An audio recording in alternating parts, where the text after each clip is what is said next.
Shalom friends, alter boys ಅಪಾಲಜೆಟಿಕ್ಸ್ ಚಾನೆಲ್ಗೆ ಸ್ವಾಗತ. ನಾನು ನಿಮ್ಮ ಮದ್ದು. ಇವತ್ತಿನ ಈ ವಿಡಿಯೋವಿನಲ್ಲಿ ಕ್ರಿಸ್ಮಸ್ ಟ್ರೀ ಬಗ್ಗೆ ತಿಳ್ಕೊಳ್ಳೋಣ.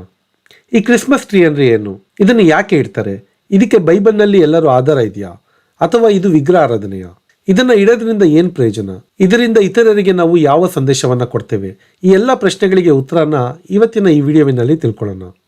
ಅದಕ್ಕಿಂತ ಮೊದಲು ಈ ಚಾನಲ್ಗೆ ನೀವು ಇನ್ನೂ ಸಬ್ಸ್ಕ್ರೈಬ್ ಮಾಡಿಲ್ಲ ಅಂದರೆ ದಯವಿಟ್ಟು ಸಬ್ಸ್ಕ್ರೈಬ್ ಮಾಡಿ ಬನ್ನಿ ಅಂತ ಕೇಳ್ಕೊಳ್ತೀನಿ.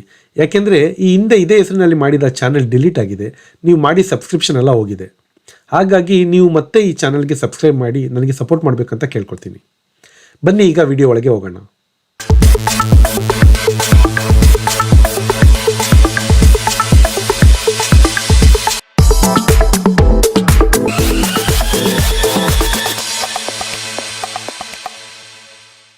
ಈ ಕ್ರಿಸ್ಮಸ್ ಟ್ರೀ ಬಗ್ಗೆ ಆಲ್ರೆಡಿ ಅನೇಕ ಜನ ತುಂಬ ವಿಡಿಯೋಗಳನ್ನ ಮಾಡಿರೋದನ್ನ ನೀವು ನೋಡಿರ್ಬೋದು.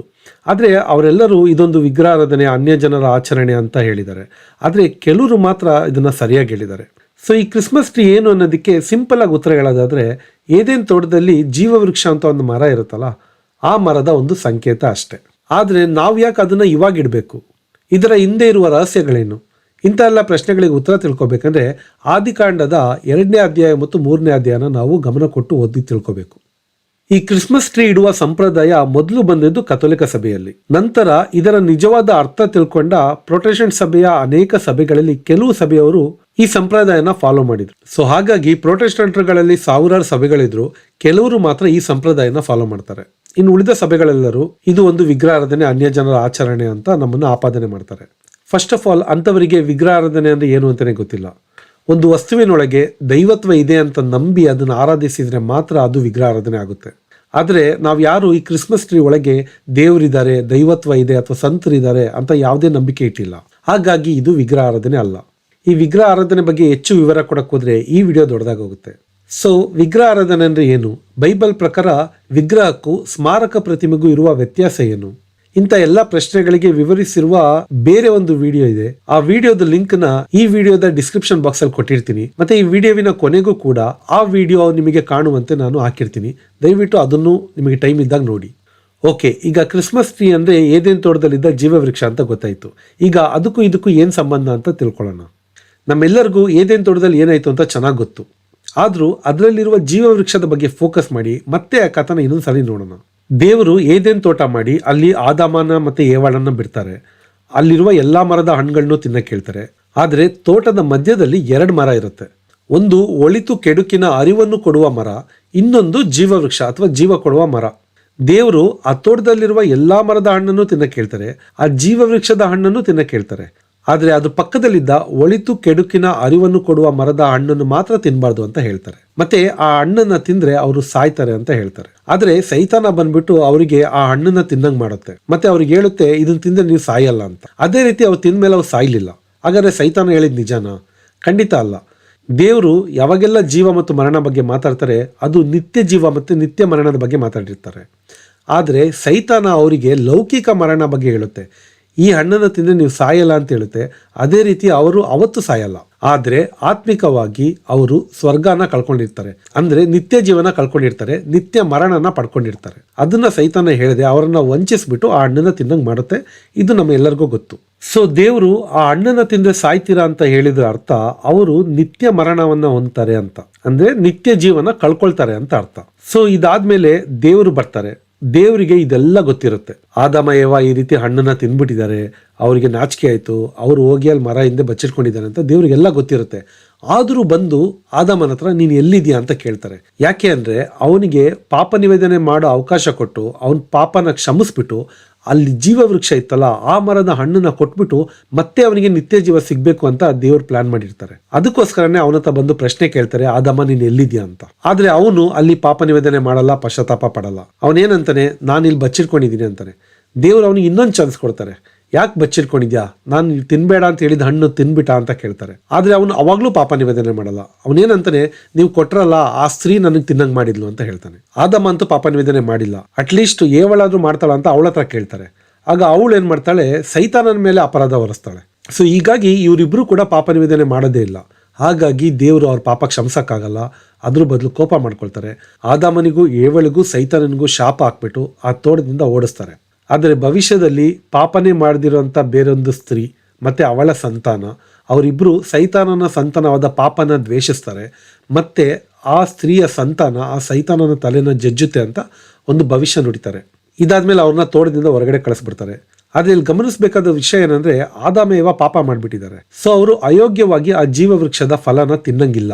ಅದಕ್ಕೋಸ್ಕರನೇ ಅವನು ಆದಾಮ ಮತ್ತೆ ಯಾವತ್ತಾರು ಬಂದ್ಬಿಟ್ಟು ಆ ಹಣ್ಣನ್ನು ಅಯೋಗ್ಯವಾಗಿ ತಿನ್ಬಿಡ್ತಾನೆ ಅಂತ ದೇವರು ಏನು ಮಾಡ್ತಾರೆ, ಅಲ್ಲಿ ಕೆರೂಬಿ ದೇವದೂತರುಗಳನ್ನ ಕಾವಲಿಗಿಡ್ತಾರೆ, ಮತ್ತೆ ಪ್ರಜ್ವಲವಾಗಿ ಸುತ್ತಾಡ್ತಿರುವ ಒಂದು ಕತ್ತಿನ ಕೂಡ ಅಲ್ಲಿ ಕಾವಲಿಗಿಡ್ತಾರೆ. ಸೊ ಇದರಿಂದ ಆದಾಮ ಮತ್ತು ಏವಳಿಗೆ ಅಂದರೆ ಮನುಷ್ಯರಿಗೆ ಆ ಒಂದು ಪರಂಧಾಮ ಎನ್ನುವ ಏದೇನ್ ತೋಟವನ್ನು ದೇವರು ಮರೆ ಮಾಡಿ ಇಡ್ತಾರೆ, ಅಲ್ಲಿ ಕಾವಲಿಡ್ತಾರೆ. ಆದರೆ ದೇವರು ಇಲ್ಲಿಗೆ ಈ ವಿಷಯನ ಬಿಡಲ್ಲ. ಆ ಜೀವ ವೃಕ್ಷದ ಫಲನ ಮತ್ತೆ ಮನುಷ್ಯರಿಗೆ ಕೊಟ್ಬಿಟ್ಟು ನಾವೆಲ್ಲರೂ ನಿತ್ಯ ಜೀವ ಪಡ್ಕೊಳ್ಳೋದೇ ದೇವರ ಉದ್ದೇಶ. ಯೇಸ್ವಾಮಿ ಕೂಡ ಅದನ್ನೇ ಹೇಳ್ತಾರೆ, ಎಲ್ಲರೂ ರಕ್ಷಣೆ ಹೊಂದಿ ನಿತ್ಯ ಜೀವ ಪಡೆದುಕೊಳ್ಳೋದೇ ದೇವರ ಉದ್ದೇಶ ಅಂತ. ಸೊ ಹಾಗಾಗಿ ಮನುಷ್ಯ ಅಂತೂ ಹೇಗೋ ಪಾಪ ನಿವೇದನೆ ಮಾಡಿ ಆ ಜೀವವೃಕ್ಷದ ಫಲನಂತೂ ತಗೊಳ್ಳಿಲ್ಲ. ಅದಕ್ಕೆ ದೇವರೇ ಆ ಜೀವವೃಕ್ಷವಾಗಿ ನಮ್ಮಲ್ಲಿ ಬಂದು ಆ ಜೀವವೃಕ್ಷದ ಫಲನ ಕೊಡ್ತಾರೆ. ಅದೇ ಯೇಸು ಮನುಷ್ಯ ರೂಪ ತಾಳಿ ಈ ಲೋಕಕ್ಕೆ ಬಂದಿದ್ದು. ಯೇಸುನೇ ಆ ಜೀವವೃಕ್ಷ, ಅವರ ಶರೀರ ಮತ್ತು ರಕ್ತನೇ ಆ ಜೀವವೃಕ್ಷದ ಫಲ. ಮತ್ತೆ ಅದಕ್ಕೋಸ್ಕರನೇ ಅವರು ಯೋವನನ ಶುಭ ಸಂದೇಶದ 6ನೇ ಅಧ್ಯಾಯದಲ್ಲಿ ಹೇಳ್ತಾರೆ, ನನ್ನ ಶರೀರವನ್ನು ಭುಜಿಸದೆ ನನ್ನ ರಕ್ತವನ್ನು ಕುಡಿಯದೆ ನಿಮ್ಮಲ್ಲಿ ಜೀವ ಇಲ್ಲ ಅಂತ. ಅಗೇನ್ ಇಲ್ಲಿ ಜೀವ ಅಂದರೆ ಯೇಸುವಿನ ನಿತ್ಯ ಜೀವ ಬಗ್ಗೆ ಮಾತಾಡ್ತಾರೆ. ಯಾಕೆಂದರೆ ಅನ್ಯ ಜನರು, ಹಿಂದೂಗಳು, ಮುಸ್ಲಿಮ್ಸ್ ಇವ್ರು ಯಾರು ಕೂಡ ಯೇಸುವಿನ ಶರೀರ ರಕ್ತವನ್ನು ತಿನ್ನಲ್ಲ, ಅವರು ಕೂಡ ಸಾಯ್ತಾರೆ. ಆದರೆ ಯಾಕೆ ಯೇಸು ನಮಗೆ ಮಾತ್ರ ಹೇಳಬೇಕು ಇದನ್ನು ತಿಂದಿಲ್ಲ ಅಂದರೆ ನಿಮ್ಮಲ್ಲಿ ಜೀವ ಇಲ್ಲ, ನೀವು ಸಾಯ್ತೀರಾ ಅಂತ? ಅವರು ನಾವೆಲ್ಲರೂ ಸಾಯಲೇಬೇಕು ಈ ಲೋಕದಲ್ಲಿ, ಅದು ಲೌಕಿಕ ಸಾವು. ಆದರೆ ಯೇಸ್ವಾಮಿ ಹೇಳ್ತಿರೋದು ನಿತ್ಯ ಮರಣದ ಬಗ್ಗೆ. ಯೇಸುವಿನ ಶರೀರ ರಕ್ತವನ್ನು ತಿಂದರೆ ನಮಗೆ ನಿತ್ಯ ಜೀವ ಸಿಗುತ್ತೆ. ಯೇಸುವಿನ ಶರೀರ ಮತ್ತು ರಕ್ತವನ್ನು ತಿನ್ನದಿದ್ರೆ ನಮಗೆ ನಿತ್ಯ ಮರಣ ಬರುತ್ತೆ. ಅದಕ್ಕೆ ಯೇಸ್ವಾಮಿ ಹೇಳ್ತಾರೆ, ನನ್ನ ಶರೀರ ರಕ್ತವನ್ನು ತಿಂದಿಲ್ಲ ಅಂದ್ರೆ ನಿಮ್ಮಲ್ಲಿ ಜೀವ ಇಲ್ಲ ಅಂತ. ಹಾಗಾಗಿ ನಾವು ಯೇಸುವಿನ ಶರೀರ ರಕ್ತ ಅಂದ್ರೆ ಜೀವ ವೃಕ್ಷದ ಫಲನ ತಿನ್ನಲೇಬೇಕು. ಅವರೇ ಸ್ವರ್ಗದಿಂದಿಳಿದ ಜೀವಂತ ರೊಟ್ಟಿ. ಅದಕ್ಕೋಸ್ಕರನೇ ಅವರು ಬೆತ್ಲೆಹೆಮ್ ಊರಲ್ಲಿ ಹುಡ್ತಾರೆ. ಬೆತ್ಲೆಹೆಮ್ ಅಂದ್ರೆ ರೊಟ್ಟಿಯ ಮನೆ ಅಂತ ಅರ್ಥ. ಮತ್ತೆ ಅವ್ರನ್ನ ಈ ಪ್ರಾಣಿಗಳಿಗೆ ತಿನ್ನಕ್ಕೆ ಒಂದು ತೊಟ್ಟಿ ಇರುತ್ತಲ್ಲ, ಅದರಲ್ಲಿ ಅವ್ರನ್ನ ಮಲಗಿಸ್ತಾರೆ. ಯಾಕೆ ಅಂದ್ರೆ ಯೇಸುನೇ ಈ ಲೋಕಕ್ಕೆ ನಿಜವಾದ ಆಹಾರ, ಅವರೇ ಆ ಜೀವವೃಕ್ಷದ ಫಲ ಅಂತ.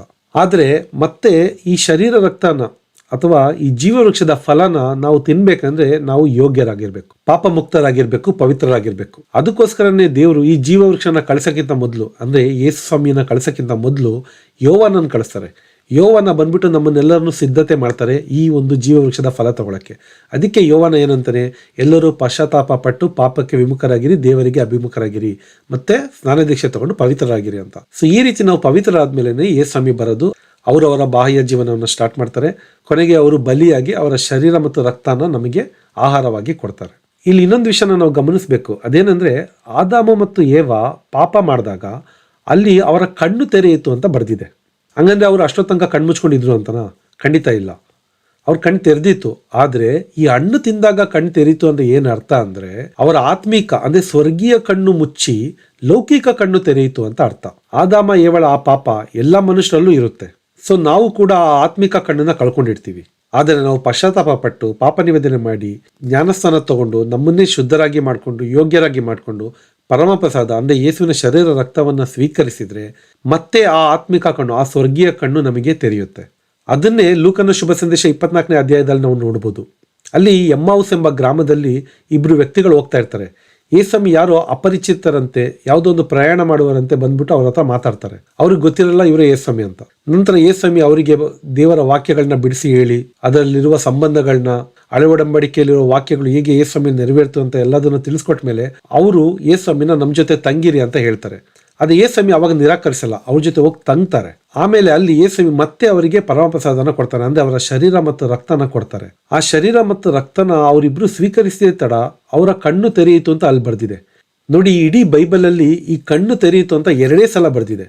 ಒಂದು ಏದೇನ್ ತೋಟದಲ್ಲಿ ಆದಾಮ ಮತ್ತು ಏವ ಆ ತಪ್ಪಾದ ಹಣ್ಣು ತಿಂದಾಗ ಅವರ ಕಣ್ಣು ತೆರೆಯಿತು ಅಂತಿದೆ, ಅಂದ್ರೆ ಸ್ವರ್ಗೀಯ ಕಣ್ಣು ಮುಚ್ಚಿಬಿಟ್ಟು ಲೌಕಿಕ ಕಣ್ಣು ತೆರೆಯಿತು. ಅದನ್ನ ಬಿಟ್ರೆ ಈ ಎಮ್ಮಾವುಸ್ ಗ್ರಾಮದಲ್ಲಿ ಈ ಇಬ್ರು ಜೀವವೃಕ್ಷದ ಹಣ್ಣನ್ನು ತಿಂದಾಗ ಇವರ ಕಣ್ಣು ತೆರೆಯಿತು ಅಂತ ಬರ್ದಿದೆ. ಅಂದ್ರೆ ಆದಾಮ ಏವ ಮಾಡಿದಾಗ ಸ್ವರ್ಗೀಯ ಕಣ್ಣು ಮುಚ್ಚಿತ್ತಲ್ಲ, ಲೌಕಿಕ ಕಣ್ಣು ತೆರೆದಿತ್ತಲ್ಲ, ಇಲ್ಲಿ ಆಪೋಸಿಟ್ ಆಗ್ತಿದೆ. ಇವರ ಲೌಕಿಕ ಕಣ್ಣು ಮುಚ್ಚಿಬಿಟ್ಟು ಸ್ವರ್ಗೀಯ ಕಣ್ಣು ಓಪನ್ ಆಗ್ತಿದೆ. ಅವಾಗ್ಲೇನೆ ಅವರು ಯೇಸು ಅಂತ ಅರ್ಥ ಮಾಡ್ಕೊಳ್ತಾರೆ. ಅಂದ್ರೆ ಇಷ್ಟೊತ್ತು ಅವರಿಗೆ ಯೇಸು ಯಾರೋ ಒಬ್ಬ ವ್ಯಕ್ತಿ, ಅಪರಿಚಿತ ವ್ಯಕ್ತಿ ಅಂತ ತಿಳ್ಕೊಂಡಿದ್ರು. ಆದ್ರೆ ಅವರ ಕಣ್ಣು ತೆರೆದ ಮೇಲೆ ಆ ಅಪರಿಚಿತ ವ್ಯಕ್ತಿ ಅಲ್ಲಿ ಕಣ್ಮರೆ ಆಗ್ತಾರೆ, ಅವರೇ ಯೇಸು ಅಂತ ಇವರು ಅರ್ಥ ಮಾಡ್ಕೊಳ್ತಾರೆ.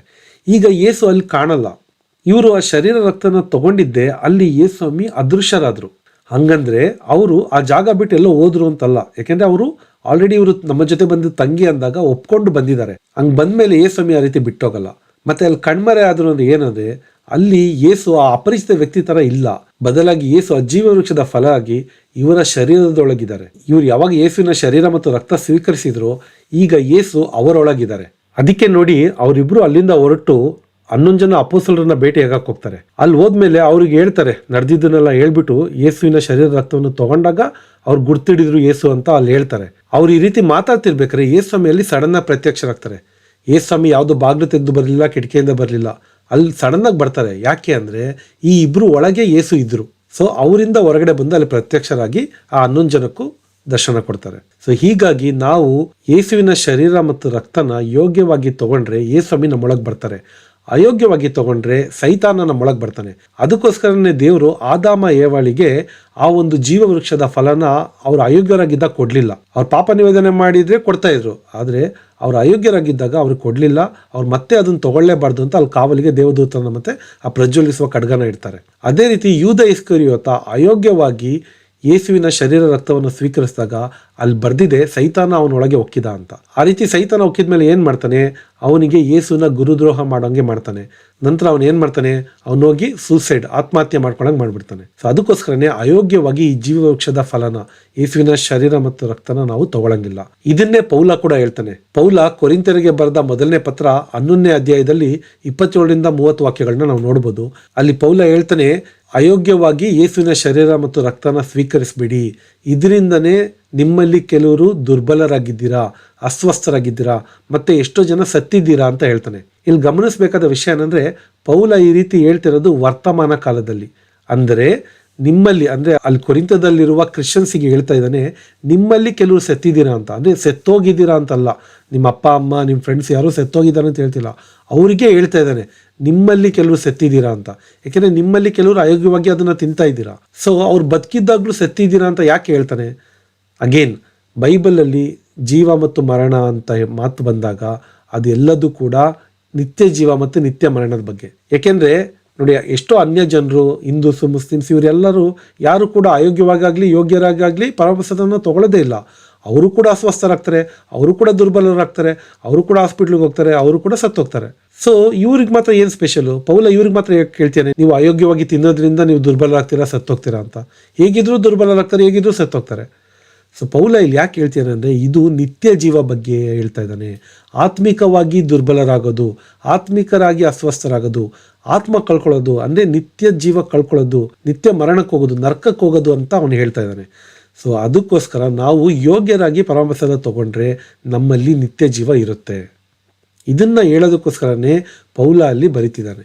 ಸೊ ನಾವು ಅಯೋಗ್ಯವಾಗಿ ಆ ಜೀವ ವೃಕ್ಷದ ಫಲನ ತಗೊಳ್ಳಂಗಿಲ್ಲ. ಯೇಸುನೇ ಆ ಜೀವ ವೃಕ್ಷ, ಅವರ ಶರೀರ ರಕ್ತನೇ ನಮಗೆ ಜೀವ ವೃಕ್ಷದ ಫಲ. ಅದಕ್ಕೆ ನೋಡಿ, ಯೇಸುವಿನ ಸಾಯಿಸ್ಬೇಕಾದ್ರೆ ಅವ್ರನ್ನ ಶಿಲುಬೆಯ ಮರದಲ್ಲಿ ಹಾಕಿ ಸಾಯಿಸ್ತಾರೆ. ಯೇಸುವಿನ ಸಾಯಿಸಕ್ಕೆ ಎಷ್ಟೋ ಬೇರೆ ದಾರಿಗಳಿತ್ತು, ಆದ್ರೂ ಯಾಕೆ ಅವ್ರನ್ನ ಶಿಲುಬೆಯ ಮರದಲ್ಲಿ ಹಾಕಿ ಸಾಯಿಸಿದ್ರು? ಯಾಕೆಂದ್ರೆ ಅವರು ಈ ಲೋಕಕ್ಕೆ ತೋರಿಸ್ಕೊಳಕ್ಕೆ ಅವರೇ ಜೀವ ವೃಕ್ಷ ಅಂತ, ಆ ಜೀವ ಕೊಡುವ ನಿತ್ಯ ಜೀವದ ಮರ ಅಂತ ತೋರಿಸ್ಕೊಳಕ್ಕೆ ಶಿಲುಬೆಯ ಮರದಲ್ಲಿ ಅವ್ರನ್ನ ನೇತಾಕ್ತಾರೆ. ಯಾಕಂದ್ರೆ ಯೇಸುಸ್ವಾಮಿ ನೋಡಿ ಬೇರೆ ಯಾವುದೇ ಪಾಪ ಮಾಡಿಲ್ಲ, ಬೇರೆ ಪಾಪ ಮಾಡಿದ್ರೆ ಅದಕ್ಕೆ ತಕ್ಕಂಗೆ ಶಿಕ್ಷೆ ಇರ್ತಿತ್ತು. ತುಂಬಾ ದೊಡ್ಡ ತಪ್ಪು ಮಾಡಿದ್ರೆ ಮಾತ್ರನೇ ಆ ಶಿಲುಬೆಯ ಮರಣವನ್ನ ರೋಮನ್ಸ್ ಕೊಡ್ತಾ ಇದ್ರು. ಆದ್ರೆ ಯಹೂದ್ಯರಲ್ಲಿ ಶಿಲುಬೆಯ ಮರಣವನ್ನು ಕೊಡ್ಬೇಕಂದ್ರೆ ಅವರು ದೇವದೂಷಣೆ ಮಾಡಿರ್ಬೇಕು. ಯೇಸುಸ್ವಾಮಿ ಯಾವುದೇ ತಪ್ಪು ಮಾಡಿಲ್ಲ, ಆದ್ರೂ ಕೂಡ ಅವರಿಗೆ ಮರಣ ದಂಡನೆ ಆಗ್ತಿದೆ. ಯಾಕೆ ಅಂದ್ರೆ ನಮ್ಮ ಪಾಪಗಳಿಗೋಸ್ಕರ ಅವರಿಗೆ ಆ ಶಿಕ್ಷೆ ಆಗ್ತಿದೆ. ಅವರಿಗೆ ಆ ಮರಣ ದಂಡನೆ ಸಿಕ್ಕಿದ್ದು ಅನ್ಯಾಯ, ಯಾಕೆಂದ್ರೆ ಅವ್ರು ಏನೂ ತಪ್ಪು ಮಾಡಿಲ್ಲ. ಸೊ ಇದರಲ್ಲೇ ಸಾಕ್ಷಿ ಕೊಡುತ್ತೆ, ಆ ಆದಾಮೇವ ಪಾಪ ಮಾಡಿದಕ್ಕೋಸ್ಕರ, ನಾವು ಮಾಡಿದ ಪಾಪಗಳಿಗೋಸ್ಕರ ಯೇಸುಸ್ವಾಮಿ ನಮ್ಮ ಪರವಾಗಿ ಅಲ್ಲಿ ಸಾಯ್ತಾ ಇದ್ದಾರೆ ಅಂತ. ಆದ್ರೂ ಅವರಿಗೆ ಯಾಕೆ ಆ ಶಿಲುಬೆ ಮರಣವನ್ನು ಕೊಟ್ಟರು ಅಂದ್ರೆ, ಹಳೆ ಒಡಂಬಡಿಕೆಯಲ್ಲಿ ಬರ್ದಿದೆ, ದೇವ ದೂಷಣೆ ಮಾಡುವವನಿಗೆ ಮರದಲ್ಲಿ ನೇತಾಕಿ ಸಾಯಿಸ್ಬೇಕು ಅಂತ. ಯೇಸುಸ್ವಾಮಿ ಯಾವುದೇ ತಪ್ಪು ಮಾಡಿಲ್ಲ, ಆದ್ರೆ ಪ್ರಧಾನ ಯಾಜಕ ಅವ್ರಿಗೆ ಕೇಳಿದಾಗ ಯೇಸುಸ್ವಾಮಿ ತಾವೇ ದೇವರು ಅಂತ ಹೇಳ್ಕೊಳ್ತಾರೆ. ಅದು ಆ ಯಹೂದ್ಯರ ಪ್ರಕಾರ ದೇವದೂಷಣೆ. ಯಾಕಂದ್ರೆ ಒಬ್ಬ ಮನುಷ್ಯನಾಗಿ ದೇವರು ಅಂತ ಹೇಳೋದು ದೇವದೂಷಣೆ. ಅದಕ್ಕೋಸ್ಕರ ಅವ್ರು ಶಿಲುಬೆ ಹಾಕ್ತಾರೆ. ಅಲ್ಲಿ ಕೂಡ ಯೇಸುಸ್ವಾಮಿ ತಪ್ಪು ಮಾಡಿಲ್ಲ, ಅವ್ರು ದೇವದೂಷಣೆ ಮಾಡಿಲ್ಲ, ಅವ್ರು ನಿಜವಾಗ್ಲೂ ದೇವರು, ಅದನ್ನ ಸತ್ಯನೇ ಹೇಳಿದ್ದಾರೆ. ಆದ್ರೆ ಲೌಕಿಕವಾಗಿ ಇದು ದೇವದೂಷಣೆ. ಅದಕ್ಕೋಸ್ಕರ ಯೇಸುನ ಆ ಶಿಲುಬೆಗೆ ಹಾಕ್ತಾರೆ, ಆ ಶಿಲುಬೆಯ ಮರದಲ್ಲಿ ಹಾಕ್ತಾರೆ. ಸೊ ಯಾಕೆ ಯೇಸುಸ್ವಾಮಿನ ಆ ಶಿಲುಬೆಯ ಮರದಲ್ಲಿ ನೇತಾಕಿದ್ರು ಅಂದ್ರೆ ಅವರೇ ಹೊಸ ಜೀವ ವೃಕ್ಷ ಅಂತ ತೋರಿಸ್ಕೊಳಕ್ಕೆ. ಸೊ ಅವರ ಶರೀರ ಮತ್ತು ರಕ್ತನೇ ಆ ಜೀವ ವೃಕ್ಷದ ಫಲ. ಸೊ ಈ ರೀತಿ ಆದಾಮ ಏವರ ಪಾಪ ನಮ್ಮೆಲ್ಲರಲ್ಲೂ ಬಂದಿರುತ್ತೆ. ನಾವೆಲ್ಲರೂ ನರಕಕ್ಕೆ ಹೋಗ್ಬೇಕಾದವರು. ಸೊ ನೋಡಿ, ಆದಾಮ ಏವ ಪಾಪ ಮಾಡಿದಾಗ ಅವತ್ತೇ ಅವ್ರು ಪಾಪ ನಿವೇದನೆ ಮಾಡಿದಿದ್ರೆ ದೇವರು ಅವತ್ತೇ ಅವರಿಗೆ ಜೀವವೃಕ್ಷದ ಫಲನ ಕೊಟ್ಬಿಟ್ಟು ಮತ್ತೆ ನಿತ್ಯ ಜೀವ ಕೊಡ್ತಾ ಇದ್ರು. ಅದವ್ರು ಪಾಪ ನಿವೇದನೆ ಮಾಡಿಲ್ಲ. ಸೊ ಆ ಪಾಪ ಹಾಗೆ ಉಳಿತು, ಅದು ನಮ್ಮಲ್ಲೂ ಬಂತು. ಅವರಂತೂ ಆ ಜೀವವೃಕ್ಷ ತಗೊಳಕ್ಕೆ ಯೋಗ್ಯರಾಗ್ಲಿಲ್ಲ. ಅದಕ್ಕೆ ದೇವರೇ ಆ ಜೀವವೃಕ್ಷದ ಫಲ ಕೊಡಕ್ಕೆ ಈ ಲೋಕಕ್ಕೆ ಬಂದು ಶಿಲ್ಬೆ ಮರದಲ್ಲಿ ಅವರು ಸೆತ್ತು ನಮಗೆ ಅವರ ಶರೀರ ರಕ್ತವನ್ನ ಕೊಟ್ರು. ಇದು ಆದಾಮ ಏವಳ ಮಕ್ಕಳಾದ ನಮ್ಮೆಲ್ಲರಿಗೂ ಒಂದು ಗುಡ್ ನ್ಯೂಸ್, ಶುಭ ಸಂದೇಶ. ಸೊ ಈ ಶುಭ ಸಂದೇಶನ ಸಾರೋದಕ್ಕೋಸ್ಕರನೇ ಕ್ರಿಸ್ಮಸ್ ಟೈಮಲ್ಲಿ ನಾವು ಕ್ರಿಸ್ಮಸ್ ಟ್ರೀನ ಇಡೋದು. ಅಂದರೆ ಆದಾಮ ಏವ ಕಳ್ಕೊಂಡ ಆ ಜೀವವೃಕ್ಷ ಇವತ್ತು ಕ್ರಿಸ್ಮಸ್ ದಿನ ನಮ್ಮನ್ನು ಹುಡ್ಕೊಂಡು ಇಲ್ಲಿ ಬರ್ತಿದೆ. ಆ ಜೀವವೃಕ್ಷನೇ ಮನುಷ್ಯ ರೂಪ ತಾಳಿ ನಮಗೆ ಆ ಜೀವವೃಕ್ಷದ ಫಲ ಕೊಡಕ್ಕೆ ಬರ್ತಿದ್ದಾರೆ. ಇದನ್ನು ಸೂಚಿಸುವುದಕ್ಕೋಸ್ಕರನೇ ನಾವು ಕ್ರಿಸ್ಮಸ್ ಟ್ರೀನ ಆಗಮನ ಕಾಲದಲ್ಲಿ ಇಡ್ತೀವಿ. ಅಂದ್ರೆ ಆ ಜೀವವೃಕ್ಷ ಆಗಮನ ಆಗ್ತಾ ಇದೆ. ಯೇಸುನೇ ಆ ಜೀವವೃಕ್ಷ. ಅವರು ಈಗ ನಮ್ಮ ಮನೆಗಳಲ್ಲಿ ಹುಟ್ಟುತ್ತಾ ಇದ್ದಾರೆ. ಬನ್ನಿ ನಾವು ಆ ಜೀವವೃಕ್ಷದ ಫಲನ ತಿನ್ನೋಣ. ಆದಾಮನ ಮಕ್ಕಳಾದ ನಾವು ಯಾರು ನರ್ಕಕ್ಕೆ ಹೋಗಲ್ಲ. ನಮಗೆ ಗುಡ್ ನ್ಯೂಸ್ ಸಿಕ್ಕಿದೆ, ಶುಭ ಸಂದೇಶ ಸಿಕ್ಕಿದೆ. ಆ ಜೀವವೃಕ್ಷನೇ ನಮ್ಮನ್ನು ಹುಡ್ಕೊಂಡು ಬರ್ತಾ ಇದೆ ಅಂತ ಇತರ ಜನರಿಗೂ ಶುಭ ಸಂದೇಶ ಸಾರೋದಕ್ಕೋಸ್ಕರ ಈ ಒಂದು ಕ್ರಿಸ್ಮಸ್ ಟ್ರೀನ ನಾವು ಇಡ್ತೀವಿ. ಸೊ ಈ ಕ್ರಿಸ್ಮಸ್ ಟ್ರೀನ ಇಡೋದ್ರಿಂದ ನಾವು ಅನ್ಯ ಜನರಿಗೂ ಎಲ್ಲ ಜನರಿಗೂ ಶುಭ ಸಂದೇಶವನ್ನ ಸಾರ್ತಾ ಇದ್ದೀವಿ. ಪಾಪಿಗಳಾದ ನಮಗೆ ನಿತ್ಯ ಜೀವ ಕೊಡೋದಕ್ಕೆ ದೇವರು ಜೀವವೃಕ್ಷವಾಗಿ ಬರ್ತಾ ಇದ್ದಾರೆ ಅಂತ ಹೇಳೋದಕ್ಕೋಸ್ಕರ ಆ ಒಂದು ಕ್ರಿಸ್ಮಸ್ ಟ್ರೀನ ನಾವು ಇಡ್ತೀವಿ. ಸೊ ಪ್ರತಿ ಆಗಮನ ಕಾಲದಲ್ಲಿ ನಾವು ಈ ಕ್ರಿಸ್ಮಸ್ ಟ್ರೀನ ಇಟ್ಬಿಟ್ಟು ಯಾರಿಗೆಲ್ಲ ಈ ಕ್ರಿಸ್ಮಸ್ ಟ್ರೀ ಬಗ್ಗೆ ಗೊತ್ತಿಲ್ವೋ ಅವ್ರಿಗೂ ಇದ್ರ ಬಗ್ಗೆ ಅರ್ಥ ತಿಳಿಸಿ ನಿಜವಾದ ಶುಭ ಸಂದೇಶವನ್ನು ಸಾರೋಣ. ಶಲೋಮ್ ಫ್ರೆಂಡ್ಸ್, ದಯವಿಟ್ಟು ಈ ವಿಡಿಯೋನ ಯಾರಿಗೆಲ್ಲ ಇದ್ರ ಬಗ್ಗೆ ಗೊತ್ತಿಲ್ಲ ಅಂಥವ್ರಿಗೆ ಕಳಿಸಿ. ನಿಮ್ಮ ಫ್ರೆಂಡ್ಸ್ಗಳಿಗಾಗಿರಲಿ, ರಿಲೇಟಿವ್ಸ್ಗಾಗಿರಲಿ, ವಾಟ್ಸಪ್ಪಲ್ಲಿ, ಫೇಸ್ಬುಕ್ಕಲ್ಲಿ, ಇನ್ಸ್ಟಾಗ್ರಾಮಲ್ಲಿ ಎಲ್ಲ ಕಡೆನೂ ಈ ವಿಡಿಯೋದ ಲಿಂಕನ್ನು ದಯವಿಟ್ಟು ಶೇರ್ ಮಾಡಿ. ಅವರು ಕೂಡ ನೋಡಿ ತಿಳ್ಕೊಳ್ಳಿ, ಅವ್ರಿಗೂ ನೀವು ಶುಭ ಸಂದೇಶ ಸಾರ್ದಂಗೆ ಆಗುತ್ತೆ. ಈ ಥರ ವಿಡಿಯೋನ ಕನ್ನಡದಲ್ಲಿ ಮಾಡೋದು ತುಂಬ ಕಡಿಮೆ. ದಯವಿಟ್ಟು ನೀವು ಇಂಥ ವಿಡಿಯೋಗಳಿಗೆ ಲೈಕ್ ಮಾಡಿ, ಸಬ್ಸ್ಕ್ರೈಬ್ ಮಾಡಿ, ಸಪೋರ್ಟ್ ಮಾಡಿದರೆ ನನಗೂ ಕೂಡ ಒಂದು ಉತ್ತೇಜನ ಸಿಗುತ್ತೆ. ದಯವಿಟ್ಟು ಈ ಆಲ್ಟರ್ ಬಾಯ್ಸ್ ಅಪಾಲಜೆಟಿಕ್ಸ್ ಚಾನಲ್ಗೆ ಸಬ್ಸ್ಕ್ರೈಬ್ ಮಾಡಿ, ನಿಮ್ಮ ಫ್ರೆಂಡ್ಸ್ಗೂ ಹೇಳಿ, ಹಾಗೆ ಈ ವಿಡಿಯೋನ ಲೈಕ್ ಮಾಡಿ. ಶಲೋಮ್.